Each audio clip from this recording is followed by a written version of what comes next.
충남TV 시사제작국 충남의 미래를 만나다 정치 펀치 김주영입니다. 시청자 여러분, 설 명절이 다가오고 있는데 코로나와 함께 맞이하는 세 번째 명절이 될 것 같습니다. 다들 많이 힘드시죠?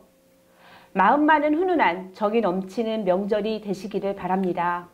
오늘 이야기를 나눌 분을 소개합니다. 아쉬움을 많이 남겼던 분이시죠. 20대 국회의원에 당선되어 2년 동안 일을 하셨고 지난해 정부의 사면 명단에 포함됐던 박찬호 전 천안갑 국회의원을 모셨습니다. 안녕하세요. 반갑습니다. 네, 안녕하세요. 반갑습니다. 네, 지역민들, 지지자들이 많이 아쉬워하셨는데 어떻게 지내셨어요? 네, 그동안 뭐 저로서는 상당히 이제 아픔의 시간이고 네. 이제 상실의 시간이었죠. 예, 뭐 이렇게 내면을 돌아보고 네. 예, 다듬는 시간이기도 했습니다. 네네. 근데 이제 그 말씀을 이제 드리기 전에 먼저 우리 시민 여러분께 저를 대표로 뽑아 주셨는데 중도에 끝까지 일을 다하지 못하고 시민 여러분께 많은 심려를 끼쳐서 대단히 죄송하다는 말씀 아울러 좀 드리겠습니다. 네, 죄송합니다. 네. 네. 이렇게 말씀해 주셨고요. 고위 공직을 거치시고 2년의 국회의원 활동, 그리고 야인이 되어서 또 보낸 시간들이 2년이나 되세요. 그동안 무엇을 하며 어떻게 지내셨어요? 처음에는 사실 이제 많이 아팠습니다. 네. 예, 이제 그 저로서는 뜻밖의 일이기도 하고 또 이제 납득이 되지 않는 그런 일이었거든요. 예. 또 이제 물론 이제 저의 불찰이겠지만은 직접적으로 법률적으로는 이제 제3자의 행위를 말리지 않았다는 그런 책임을 저한테 이제 물으신 그래서 거잖아요. 제가 안타까워했다는 표현도 했죠. 그 부분 때문에 참 이게 저 스스로를 납득시키고 받아들이는 거가 이제 너무 쉽지가 않아서 이제 상당히 좀 어려움이 좀 있었습니다만은 뭐 나름 이제 신앙생활을 하는 사람이기 때문에 예, 기도하는 가운데 이제 뭐 남을 탓하는 게 아니고 저의 부족함 때문이다 이렇게 이제 제가 받아들이게 됐고요. 네. 그 뒤는 뭐 여행도 다니고 또 이제 젊은 학생들 가르치면서 예, 가르치면서 같이 토론도 하고 예, 그런 시간을 보냈습니다. 네. 그러니까 나름대로 예, 뭐 아픔도 있었지만 또 배우는 시간이었다. 예, 또 채우는 시간이었다 이렇게 생각합니다. 네. 그러니까 상처를 치유하고 동시에 또 성장하는 시간들을 보내셨네요. 그런데 왜 정치를 시작하셨어요? 저는 이제 그 고등학교 다닐 때부터 사실은 공직자가 제 꿈이었어요. 네, 그래서 이제 공직의 길 들어서서 이제 30년 공직 생활을 했는데, 제가 행안부 차관을 할 때 나이가 이제 50 좀 넘었을 때예요. 이제 그만두는 시점에서 너무 일이 하고 싶은 거예요. 아, 그러셨구나. 예, 공직은 저의 천직이고 저는 거기서 큰 보람을 느꼈는데, 한참 일해야 될 나이에 이제 그만두는 상황이 되니까 열정이 이 일을 계속 할 수 있는 방법이 뭔가 유일하게 남은 게 정치더라고요. 사실은 그래서 일을 하고 싶어서 뛰어드는 길입니다. 아, 그러셨군요. 이제 자유의 몸이 되셨잖아요. 이 자유의 몸이 되셨을 때 다시 정치를 시작하실 건가요?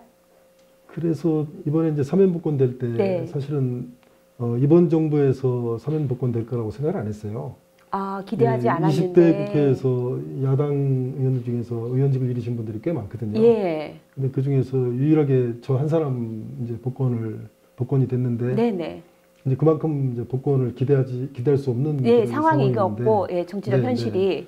이제 그러다 보니까 그 갑자기 변화된 그런 상황을 제가 또 이제 소화를 해야 되거든요. 그래서 이제 기도하면서 또 주변의 어른들 말씀도 듣고. 저 스스로도 내면에 좀 물어보고 아직도 내가 이 정치를 계속 해야 되는가, 가슴이 처음 시작할 때만큼 뜨거운가. 예, 저는 뭐 여전히 가슴이 뜨겁고 아직 해야 될 일도 있고 하고 싶은 일도 있어요. 예, 그래서 뭐 저는 정치를 조금 더 해야 된다고 생각합니다. 내면의 소리를 들었을 때 다시 열정이 불타올랐고 또 우리나라 정치 현실에 맞는 어떤 해야 될 일들이 생각나셨다는 이야기죠. 쉬는 동안에도 그 국정 돌아가는 내용이나 지역 일에 대해서 제가 관심을 끊거나 손을 놓은 적은 없어요. 늘 제가 그 SNS를 통해서 소통을 했고 또 이제 학교 강의지만은 강의를 통해서도 제가 그 국정 관리에 대한 강의를 했거든요. 성균관대학교 국정전문대학원에서 예, 국정관리, 국정평가론 강의를 했어요. 네. 그러다 보니까 이제 계속 그거와 관계되는 어떤 네. 현안이나 이슈를 이제 토론하고 다루게 되고 예. 그러니까 관심을 끄는 적은 없는 거죠. 네네. 예, 나름대로 이제 거기에 대한 저의 어떤 의견이나 견해, 철학 네. 이런 것들을 다시 한번 이렇게 정립할 수 있는 그런 시간도 저는 됐다고 생각합니다. 네. 네. 사실 이제 이 시점이 뉴스타트라고 말할 수 있는 네. 출발선에 다시 섰다고 얘기할 수 있는데 어떤 정치를 하고 싶으세요? 저는 뭐 한마디로 바른 정치하고 싶어요. 바른 정치? 예. 정치할 때 그 정자 속에 보면은 네. 바를 정자 옆에 그럴 문자잖아요. 예. 정치는 발음을 지향해야 되는 거죠. 네. 예. 근데 실제 이 정치가 우리 국민들이 생각하실 때 네. 발음하고는 좀 거리가 있는 것 같아요. 그렇죠. 사전적인 예, 의미하고 너무 예. 다른 직업 중에서 그 국민의 신뢰를 가장 못 받는 직업이 정치인. 정치라고 네. 제가 얘기를 들었는데 그거는 그 정치를 하는 사람 입장에서도 대단히 불행한 일이고 네. 또 국민 입장에서 봤을 때도 저는 굉장히 불행하다고 생각해요. 그렇죠. 국민도 불행한 거죠. 정치라는 게 국가의 어떤 방향, 전략, 비전 이런 거를 제시하는 게 정치잖아요. 그렇죠. 예, 그런데 그거를 담당하는 그 중요한 일을 하는 사람들에 대해서 국민이 신뢰하지 않는다는 거죠. 네. 믿지 않는다는 거예요. 예. 이건 굉장히 불행한 일이고 뭔가 잘못됐기 때문에 그 잘못된 부분을 바로 잡는 것부터 우리가 시작을 해야 된다. 예. 저는 그렇게 생각을 하죠. 그러면 네. 이제 네. 바로 잡는다고 말씀을 하셨는데 네. 현실 정치에서 지금 현재 일어나는 일들 중에 이런 부분은 정말 내가 하면 잘할 수 있을 것 같은데 라는 부분이 있으셨나요? 우리나라 정치가 왜 불신을 받고 있느냐. 네. 예, 우리나라 정치가 왜 잘 안 되고 있느냐. 네. 왜 해야 될 역할을 못하고 있나. 여러 가지 이유가 있지만 첫째는 정치의 그 시야가 너무 좁아요. 정치 시야가 정치 좁다. 시야가 너무 좁고 짧습니다. 예. 정치라는 거는 멀리 국가의 미래를 위해서 멀리 내다봐야 되잖아요. 네. 그리고 이 국제 정세라든지 세계에 돌아가는 내용에 대해서도 아주 넓게, 광범위하게 넓게 바라봐야 되는 거지 않습니까? 예. 그래서 그 속에 우리 국가의 어떤 생존이나 발전 전략을 만들어내는 게 정치인들이 해야 될 일인데 실제 국회에서 이게 얘기하는 거 보면 또 정부에서 이야기하는 거 보면 되게 현안 중심이거든요. 그렇죠. 사적 당면 현안 중심. 네, 맞습니다. 눈앞에.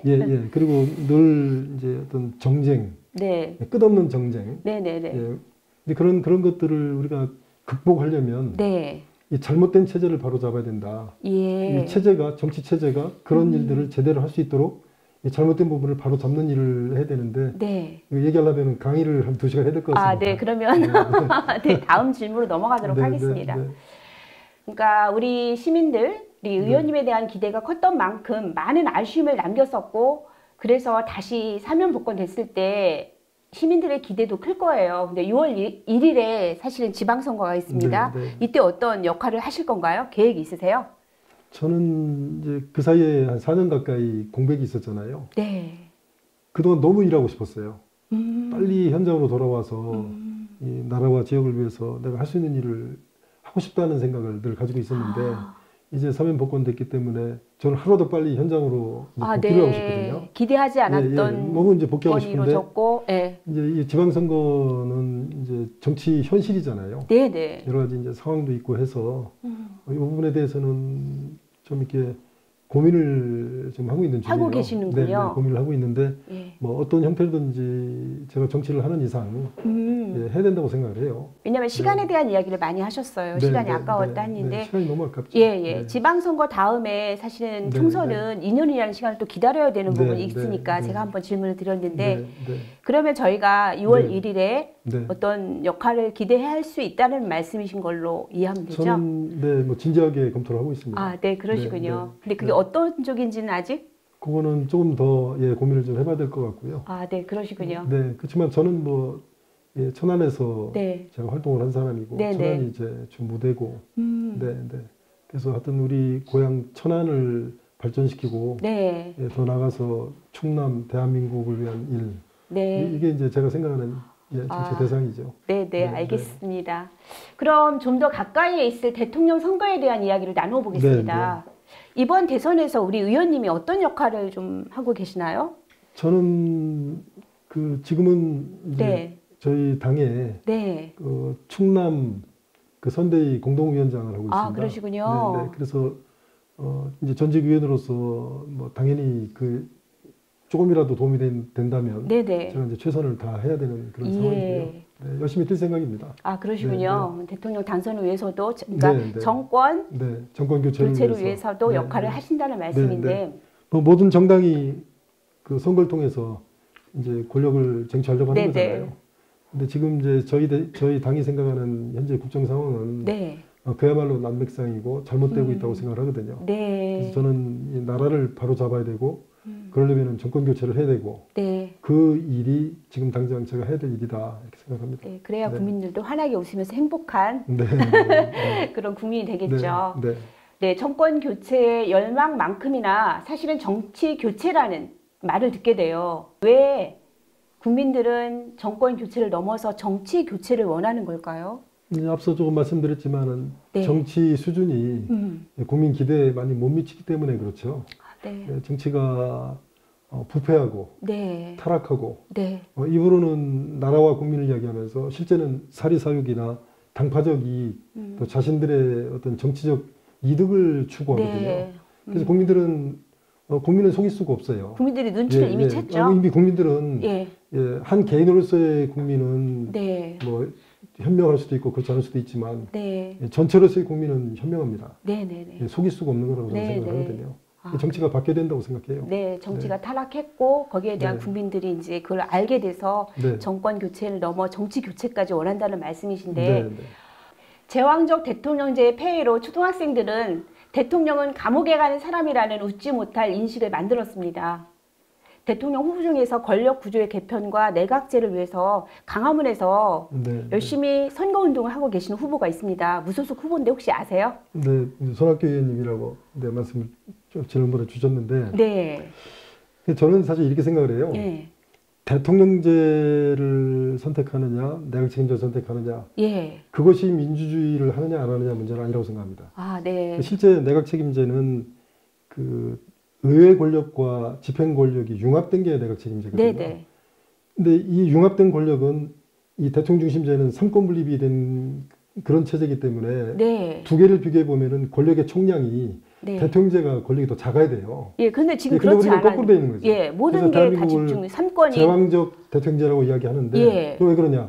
헌법대로 안 해서 그런 거예요. 그러니까 헌법에 권력 분립을 하도록 돼 있는데 실질적으로는 권력 분립을 안 하는 거죠. 대통령이 여당을 통해서 절대 다수당인 여당을 통해서 국회 권력을 장악하고요. 사법부 권력을 대법원장을 임명을 해서 그 사람을 통해서 대법관을 또 임명을 해요. 그리고 헌법재판소도 역시 마찬가지예요. 결국은 대통령이 입법, 사법, 행정 3권을 다 장악하는 그런 체제거든요. 그리고 또 인물들도 보면 돌려막기 하듯이. 근데 이런 문화 속에서 만약 우리가 내각 책임제로 가면 권력의 총량이 더 늘어나서 저는 더 심각한 문제가 생길 거라고 생각합니다. 그러면은 어떻게 해야 되느냐? 결국은 이 권력 분립을 헌법에 나와 있는 대로 확실하게 권력 분립을 시키고 이 권력 분립을 허물려고 하는 그런 세력의 움직임을 뭐 언론이나 시민사회나 이런 제3의 어떤 그 권력 감시 견제를 할 수 있는 견제와 균형의 원리가 이 정착이 될 수 있도록 우리가 제도나 문화나 규범을 만들어야 돼요. 그런데 사실은 언론도 제 역할을 못하고 있는 게 아닌가요? 그렇게 따지면? 저는 그렇게 생각합니다. 우선 이제 대표적인 게 우리 공영방송이잖아요. 뭐 KBS, MBC, SBS 그리고 종편. 종편은 3년마다 허가를 받아야 되고요. 그리고 공영방송은 정권이 바뀌면은 사장부터 이사진까지 다 권력이 바꿔요. 그러면 무조건 권력 바뀌면은 언론의 지형이 바뀌고 언론은 기울어지는 동작이에요. 시민사회 말씀을 드려보면 지금 이 정부에서는 시민사회가 스스로 권력이 되거나 아니면 권력에 참여를 해요. 시민사회 원래 해야 될 고유의 역할이 뭡니까? 권력을 견제하고 감시하는 역할이잖아요. 근데 그 역할을 포기하고 스스로 권력이 돼버리는 거예요. 그래서 이런 체제에서는 우리가 대통령제를 선택하든 내각 책임제를 선택하든 지금의 문제를 해결할 수 없다. 그래서 유럽이나 미국이나 이 정치적으로 선진국의 예를 우리가 보면 어떤 체제를 선택을 하든 이 권력이 나눠져 있어요. 미국이 대통령제 중심의 국가지만 기본적으로 연방제 국가잖아요. 중앙정부와 지방정부가 권력이 나눠져 있고 그리고 의회 권력도 상원, 하원 나눠져 있습니다.